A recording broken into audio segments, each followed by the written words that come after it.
राजधानी पटना के बापू सभागार में बीजेपी की ओर से आयोजित हुआ यदुवंशी सम्मेलन। लगभग 21,000 से ज्यादा यादव समाज के लोग बीजेपी में हुए शामिल।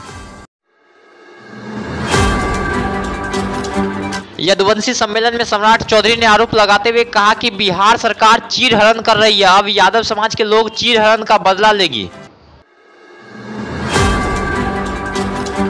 वहीं सम्राट चौधरी ने केंद्रीय गृह राज्य मंत्री नित्यानंद राय की ओर इशारा करते हुए कहा कि एक कृष्ण के वंशज है और दूसरा राम के, अब कृष्ण और राम के वंशज मिलकर इस सरकार से लड़ेंगे। साथियों, हम दोनों भाई यहाँ बैठे हैं, एक भगवान कृष्ण के वंशज है और दूसरा राम का वंशज है।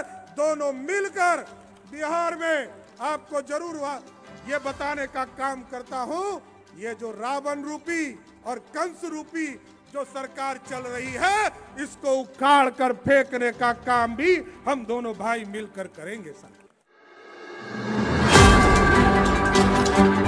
इसके साथ ही यदुवंशी सम्मेलन में सम्राट चौधरी का दिखा योगी अवतार। उन्होंने कहा कि जिस तरह से वाराणसी में महादेव, अयोध्या में भगवान श्री राम को स्थापित किया गया, उसी तरह से मथुरा में भी श्री कृष्ण को स्थापित किया जाएगा। भारतीय जनता पार्टी का स्पष्ट मानना है, जिस तरह महादेव के लिए काशी स्थापित किया गया, अयोध्या में भगवान राम को स्थापित किया गया, भारतीय जनता पार्टी का स्पष्ट मानना है मथुरा में भी भगवान कृष्ण को पूर्ण रूप से स्थापित करने का काम किया जाए। यदुवंशी सम्मेलन में नित्यानंद राय ने लगाई दहाड़, कहा मैं भगवान राम का भक्त हूँ और अगले जन्म में हिंदू में ही जन्म लूंगा और भारत में ही जन्म लूंगा। मैं तो कहता हूँ कि मैं भारत माता की जय बोलने वाला नित्यानंद अगले जन्म में भी भारत में ही जन्म लूंगा। हमारे आराध्य शंकर है, कृष्ण है, राम है, मैं राम का भक्त हूँ, दुर्गा का उपासक हूँ।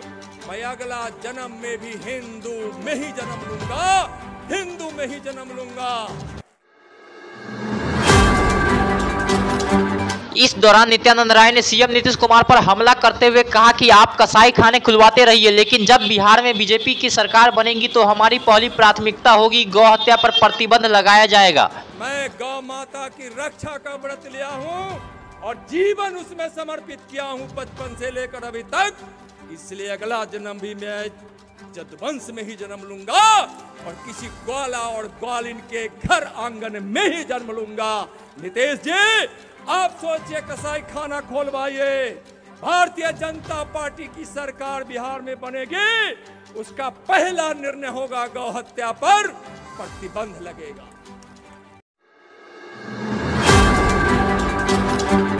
सीएम नीतीश कुमार के खिलाफ जीतन राम मांझी का मौन धरना हुआ स्थगित। पटना हाई कोर्ट में अंबेडकर प्रतिमा के पास धरने की थी योजना, प्रशासन ने नहीं दी इजाजत। धरने की इजाजत नहीं मिलने के बाद जीतन राम मांझी ने कहा कि अब छठ के बाद दिल्ली के राजघाट पर देंगे धरना, साथ में की जाएगी कानूनी कार्रवाई। भाजपा नेता शाहनवाज हुसैन ने जीतन राम मांझी का समर्थन करते हुए नीतीश कुमार पर किया हमला, कहा जीतन राम मांझी बहुत वरिष्ठ नेता है, सीएम नीतीश कुमार को जाकर जीतन राम मांझी से माफी मांगना चाहिए।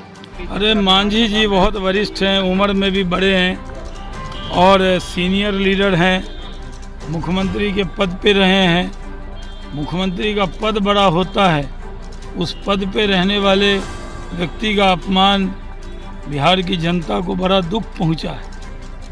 उसके लिए भी मुख्यमंत्री जी को उनसे मिलकर जाकर माफ़ी मांगनी चाहिए, क्योंकि मांझी जी बहुत आहत हैं और मांझी जी मौन भी हैं।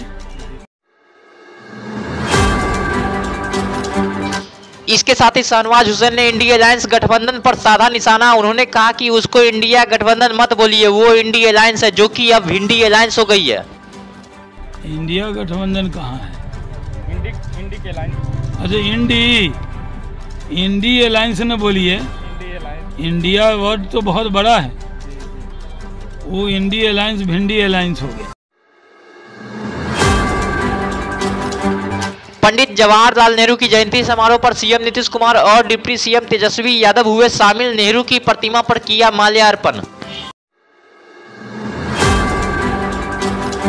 वहीं कार्यक्रम से निकलने के दौरान सीएम नीतीश कुमार पत्रकारों के सवाल से बचते हुए आए नजर। इस दौरान सीएम नीतीश कुमार ने रुककर पत्रकारों के सामने हाथ जोड़कर वहां से निकल गए।